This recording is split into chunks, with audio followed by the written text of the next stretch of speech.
Good. Okay, quick recap video. Cover as many things as I can. I'm probably gonna have to upload this to YouTube.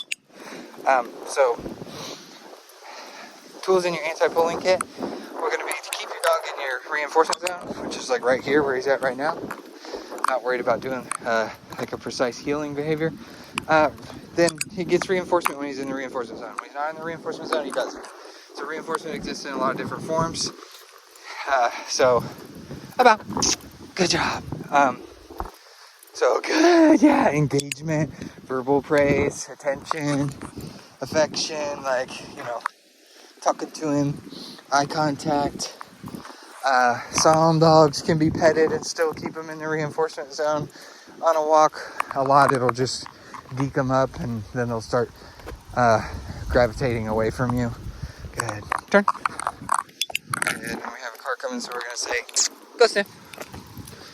That's usually my default, to just get the heck out of the road, make sure we're safe.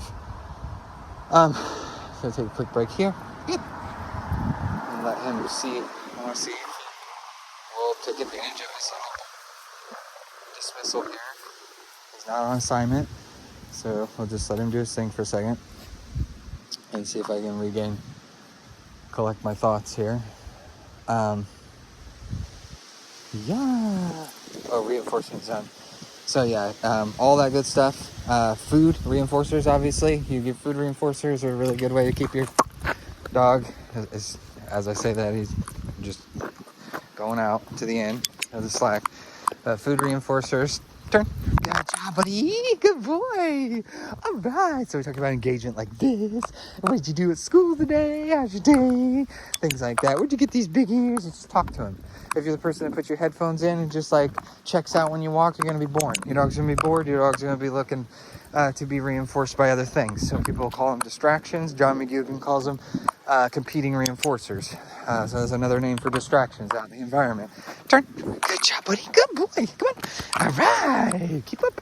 Yeah. Good boy. Good boy. And then forward momentum is its own form of forward momentum in and itself is reinforcing. So if your dog is pulling, if your dog's leash is taut, if it's tight, and your feet good job, are moving forward, then you guys are not walking like appropriately as a team. You're teaching him that pulling is permissible, and you're teaching him that pulling is protocol.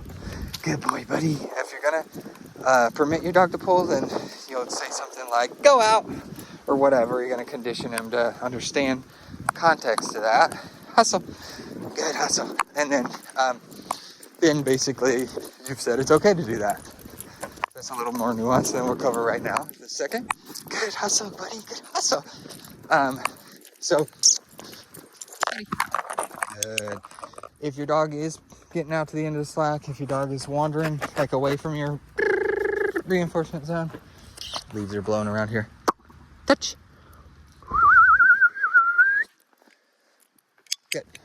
Then a lot of time I'll do a direction change, or like if I stop in place, I get his attention and I can get him to come back to me, whether it's a hand target like I did touch target just now. So Goose, touch. Good. That'll invite him to come from point A to point B, or like if he's out here, whether he's made it all the way out to the end of the slack or not, maybe I'll back up. Eva, good job, and then see if I can get him to come back to me. Okay. It's a really tough gig to be more interesting than the environment. So you got to take opportunities. Go sniff. To let your dog go sniff, go waller around in the ground, in the grass. If you work on a long line, like in some environments I'll work with a long line. And so like structured walking, they've got only so much slack available.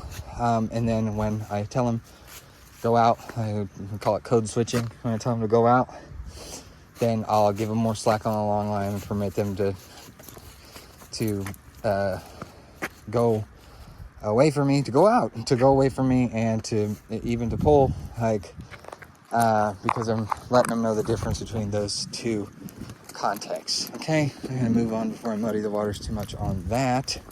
All right, good job, buddy. So hustle. We're gonna look at the other tools in your anti-pulling kit are gonna be not direction changes. Yeah, sure. Let's talk about that here in a second. But speeding up and slowing down. So he's way out here lateral distance wise. So let's do this. Goose, treat, lure. Make you work for it. Good job, buddy. Hustle, good hustle. Good hustle, buddy. Good. Mix it up. Turn. Good job. All right, good hustle. All right, steady. Good, steady. To get him to slow down, put a treat in front of his face, and then slow down and like decrease my pace. Good. There you go, buddy. All right. And then, so direction changes. Yeah, it's another tool in your anti-pulling kit. So if I want it to, the more intuitive one of the two is an outside turn. So if I start with a treat lure, then I will put the treat out here in front of him and I'll arc it about.